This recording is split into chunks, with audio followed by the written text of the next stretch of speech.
Assalamualaikum warahmatullahi wabarakatuh. Perkenalkan, kami dari kelompok 1. Di sini kami akan membuat video pembelajaran terkait studi kasus kami yang berjudul Profesionalisme Guru dalam Pembelajaran.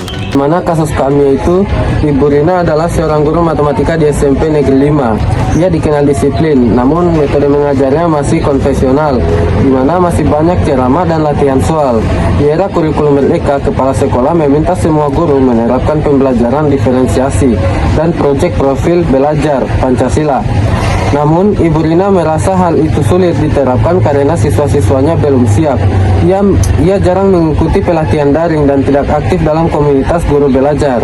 Nah, dari kasus ini kami mengangkat 3 masalah. Yang pertama, apakah sikap Ibu Rina mencerminkan profesionalisme seorang guru? Yang kedua, bagaimana seharusnya sikap dan tindakan Ibu Rina terhadap perubahan kurikulum? Dan yang terakhir, apa langkah yang bisa dilakukan sekolah untuk mendukung peningkatan profesionalisme guru? Itulah kasus dan permasalahan yang kami angkat. Selamat menyaksikan. Assalamualaikum warahmatullahi wabarakatuh. Perkenalkan, nama saya Cintawan April dengan NIM A1I1240039. Di sini saya akan membahas pertama, yaitu mengenai pengertian profesionalisme guru. Nah, profesionalisme guru mempunyai pengertian suatu sifat yang harus ada pada seorang guru dalam menjalankan pekerjaannya, sehingga guru tersebut dapat menjalankan pekerjaannya dengan penuh tanggung jawab, serta mampu untuk mengembangkan keahliannya yang tanpa mengganggu tugas pokok guru tersebut. Nah, yang kedua, kemampuan guru profesional. Nah, kemampuan, keahlian, atau sering disebut dengan kompetensi profesional guru sebagaimana dikemukakan oleh Piet A. Sahartian dan Ida Aleida adalah sebagai berikut. Kompetensi profesional guru yaitu kemampuan penguasaan akademik atau mata pelajaran yang diajarkan dan terpadu dengan kemampuan mengajarnya sekaligus sehingga guru itu memiliki wibawa akademis. Nah, untuk analisis guru sebagaimana pengajar, maka kemampuan guru atau kompetensi guru yang banyak hubungannya dengan usaha meningkatkan proses dan hasil belajar dapat digolongkan ke dalam 4 kemampuan, yaitu yang pertama, kemampuan merencanakan program belajar mengajar. Nah, sebelum merencanakan belajar mengajar, guru perlu terlebih dahulu mengetahui arti dan tujuan perencanaan tersebut dari secara teoritis dan praktis, unsur yang terkandung di dalamnya. Yang kedua, melaksanakan kegiatan belajar mengajar. Nah, dalam proses belajar mengajar ini, kegiatan yang harus dilaksanakan adalah menumbuhkan dan menciptakan kegiatan siswa sesuai dengan rencana yang telah disusun. Nah, yang ketiga, menilai kemampuan proses belajar mengajar. Dalam menilai kemampuan dan kemajuan proses belajar, guru harus dapat menilai kemajuan yang dicapai oleh siswa yang meliputi bidang afektif dan kognitif serta psikomotorik. Yang keempat, menguasai bahan pelajaran. Secara jelas, konsep yang harus dikuasai oleh guru dalam penguasaan bahan pelajaran ini telah tertuang dalam kurikulum, khususnya garis-garis besar program pengajaran atau GBPP, yang disajikan dalam bentuk pokok bahasan dan subpokok bahasan, dan uraiannya secara mendalam dituangkan dalam bentuk buku paket dari bidang studi yang bersangkutan. Baik, itu saja penyampaian dari saya. Selanjutnya akan dilanjutkan oleh teman saya. Baik, perkenalkan, nama saya Nur Alam dengan NIM A1I1240062 selaku pemateri kedua. Di sini saya akan membawakan materi pada bab 3 pembahasan pada poin 3.1 sikap Ibu Rina dan cerminan profesionalisme guru.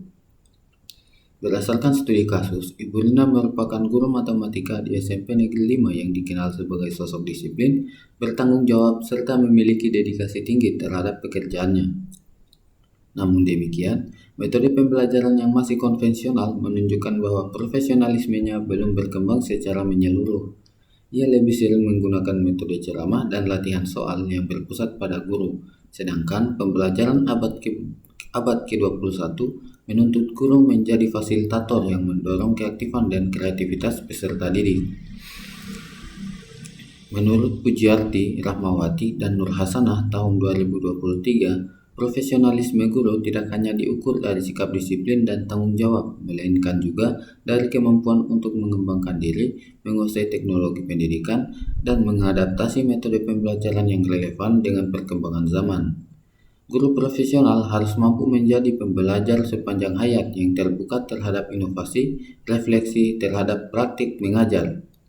Dalam konteks ini, sikap Ibu Rina yang jarang mengikuti pelatihan daring dan tidak aktif dalam komunitas guru belajar menunjukkan keterbatasan dalam upaya peningkatan kompetensi profesionalismenya. Perkenalkan, nama saya Rahmatia Hidayah dengan NIM A1I1240222. Di sini saya akan melanjutkan pembahasan dari pemateri sebelumnya. Jadi, menurut Ilham, Waruwu, Enawati, dan Halid 2024 menegaskan bahwa guru yang profesional itu harus memiliki 4 kompetensi utama, yaitu kompetensi pedagogik, profesional, sosial, dan kepribadian. Ibu Rina telah mencerminkan sebagian aspek kompetensi kepribadian melalui kedisiplinannya, tetapi masih kurang dalam penguasaan pedagogik dan profesionalitas guru. Karena belum mampu menyesuaikan metode pembelajaran dengan karakteristik peserta didik. Padahal, penguasaan terhadap strategi pembelajaran yang beragam itu menjadikan indikator penting bagi seorang guru profesional di era kurikulum merdeka. Selain itu, guru profesional juga harus memiliki kemampuan reflektif untuk mengevaluasi praktik pembelajarannya sendiri. Menurut Sylvia dan Mariati 2021. Kemampuan reflektif ini memungkinkan guru menilai keefektifan metode yang digunakan dan melakukan perbaikan keberlanjutan. Dalam hal ini, Ibu Rina masih cenderung terpaku pada cara lama tanpa mencoba strategi baru seperti pembelajaran berbasis proyek, pembelajaran kontekstual, dan penggunaan media interaktif. Dengan demikian, meskipun Ibu Rina telah menunjukkan karakter positif seperti disiplin dan tanggung jawab, ia belum sepenuhnya memenuhi standar profesionalitas guru sebagaimana yang diamanatkan oleh Undang-Undang Nomor 14 Tahun 2005 tentang guru dan juga dosen. Profesionalisme menuntut guru tidak hanya menjalankan kewajiban administratif, tetapi juga memiliki semangat belajar, refleksi diri, dan keterbukaan terhadap perubahan paradigma pendidikan yang lebih berpusat pada peserta didik. Perkenalkan, nama saya Musrafatul Jannah dengan NIM A1I1241101. Di sini saya akan membahas tentang sikap dan tindakan yang seharusnya dilakukan Ibu Rina terhadap perubahan kurikulum. Kurikulum Merdeka yang kini diterapkan menekankan prinsip pembelajaran berdiferensiasi, fleksibilitas dalam mengajar, dan penguatan karakter melalui proyek profil pelajar Pancasila. Guru diharapkan tidak hanya mengajar berdasarkan rencana pembelajaran yang baku, tetapi juga mampu menyesuaikan pendekatan dengan metode, dengan kebutuhan, minat, dan tingkat kemampuan siswa yang beragam. Dalam konteks ini, Ibu Rina seharusnya mampu memandang perubahan kurikulum bukan sebagai beban, melainkan sebagai peluang untuk memperbaiki praktik pembelajaran. Tindakan konkret yang sebaiknya dilakukan Ibu Rina antara lain dengan aktif mengikuti pelatihan daring, webinar, dan program pengembangan profesional yang berkelanjutan atau Continuous Professional Development. Ia juga perlu memanfaatkan platform digital seperti Platform Merdeka Mengajar atau PMM untuk mengakses modul ajar, praktik yang baik, serta refleksi pembelajaran. Melalui keterlibatan aktif ini, Ibu Rina tidak hanya akan memperoleh wawasan baru, tetapi juga dapat memperkuat kemampuan pedagogik dan profesionalnya. Selain itu, Ibu Rina perlu melalui penerapan pembelajaran yang berdiferensiasi di kelas. Hal ini dapat dilakukan dengan menyesuaikan konten, proses, dan produk pembelajaran yang berdasarkan kesiapan, minat, serta profil belajar siswa.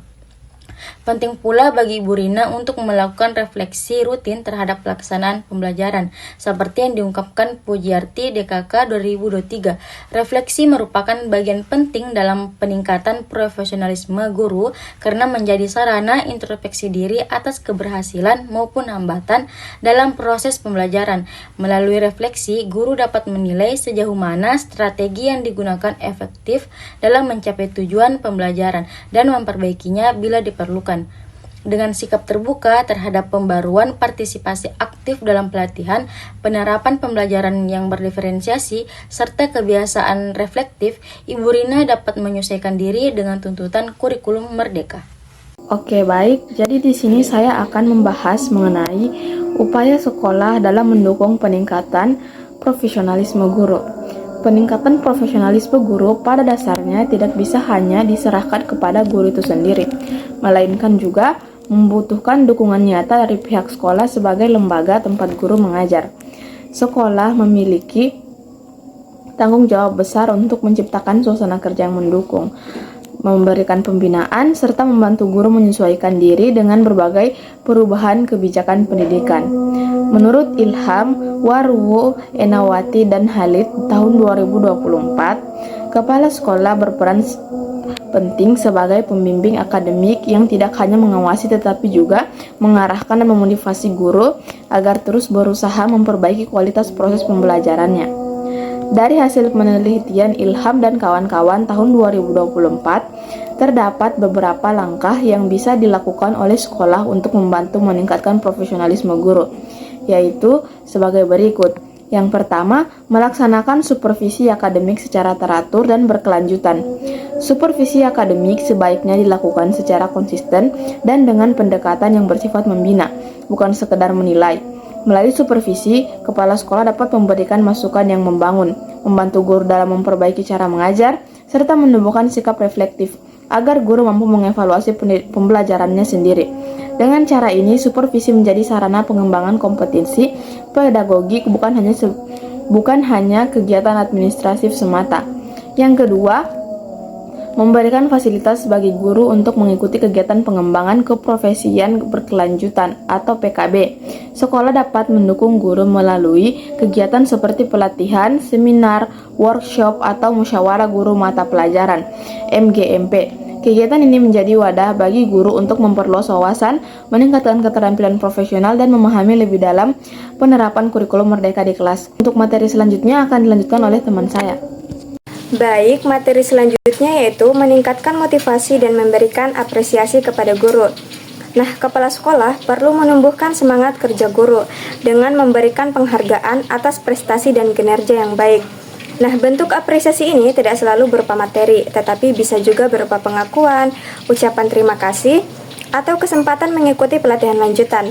Seperti dijelaskan Ilham dan kawan-kawan 2024, motivasi yang tinggi sangat berpengaruh terhadap kinerja dan peningkatan profesionalisme seorang guru. Yang keempat, mendorong terbentuknya komunitas belajar guru.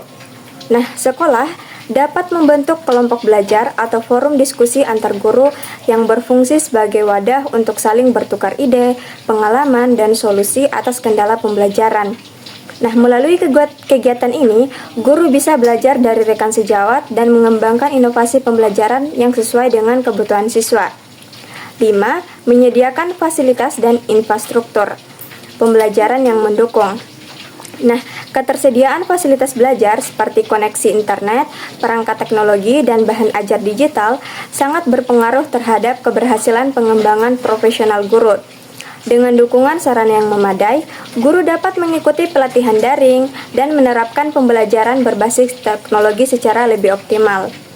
Nah, dengan melaksanakan berbagai langkah tersebut, sekolah dapat berperan aktif dalam menciptakan budaya kerja yang profesional dan kolaboratif di lingkungan pendidikan. Nah, dukungan kepala sekolah melalui supervisi, pelatihan, komunitas belajar, dan penyediaan fasilitas yang baik akan membantu guru seperti Ibu Rina untuk berkembang menjadi pendidik yang kompeten dan adaptif terhadap perubahan sistem pendidikan. Sekian materi dari saya. Implementasi profesionalisme guru dalam pembelajaran. Pada gambar pertama, menggambarkan suasana awal di mana guru sebagai pemeran Ibu Rina sedang mengajar di depan kelas menggunakan metode ceramah, di mana siswa duduk diam memperhatikan penjelasan sementara guru menjadi pusat kegiatan belajar. Foto pertama ini menggambarkan titik awal perjalanan profesionalisme guru, ketika guru masih berfokus pada penyampaian materi, bukan pengembangan potensi siswa. Pada gambar kedua, menampilkan guru yang sedang belajar mandiri melalui laptop, membuka laman modul ajar kurikulum merdeka. Ini menunjukkan perubahan sikap guru yang mulai terbuka terhadap inovasi dan pembelajaran berkelanjutan. Foto kedua mencerminkan tahap transformasi profesionalisme, di mana guru berupaya meningkatkan diri melalui pembelajaran digital dan refleksi mandiri agar siap menghadapi tuntutan kurikulum merdeka. Pada gambar ketiga memperlihatkan suasana kelas yang aktif dan kolaboratif. Siswa bekerja dalam kelompok kecil, saling berdiskusi, sementara guru berperan sebagai pembimbing dan fasilitator. Foto ketiga ini menggambarkan puncak profesionalisme guru, yaitu saat guru berhasil mengubah metode pembelajaran menjadi lebih aktif, partisipatif, dan relevan dengan kebutuhan siswa di era kurikulum merdeka. Berdasarkan hasil analisis studi kasus mengenai profesionalisme guru dalam pembelajaran, khususnya pada kasus Ibu Rina sebagai guru matematika di SMP Negeri 5, dapat disimpulkan bahwa profesionalisme guru tidak hanya ditunjukkan melalui kedisiplinan dan rasa tanggung jawab dalam menjalankan tugas, tetapi juga melalui kemampuan guru dalam menyesuaikan diri dengan perkembangan kurikulum, peningkatan kompetensi, serta penerapan metode pembelajaran yang berpusat pada siswa. Meskipun Ibu Rina menunjukkan karakter kepribadian yang baik dan disiplin tinggi, namun keterbatasannya dalam mengikuti pelatihan pengembangan profesi dan ketidaksiapannya menerapkan pembelajaran yang bersifat inovatif menunjukkan bahwa kompetensi pedagogik dan profesionalnya belum berkembang secara optimal. Hal ini berdampak pada pembelajaran yang masih berpusat pada guru dan kurang memberikan ruang bagi keterlibatan aktif siswa. Selain itu, keberhasilan peningkatan profesionalisme guru juga bergantung pada dukungan pihak sekolah, supervisi akademik yang aktif, pelatihan berkelanjutan, penyediaan fasilitas pembelajaran, dan penguatan budaya belajar antar guru menjadi faktor penting yang perlu dikembangkan sekolah untuk membantu guru menyesuaikan diri dengan tuntutan kurikulum merdeka. Dengan demikian, peningkatan profesionalisme guru merupakan proses berkelanjutan yang membutuhkan kesadaran diri guru untuk terus belajar, serta dukungan nyata dari lingkungan sekolah sebagai institusi pendidikan. Baik, itulah studi kasus dari kelompok kami. Lebih dan kurangnya mohon dimaafkan. Wabillahi taufiq wal hidayah. Wassalamualaikum warahmatullahi wabarakatuh.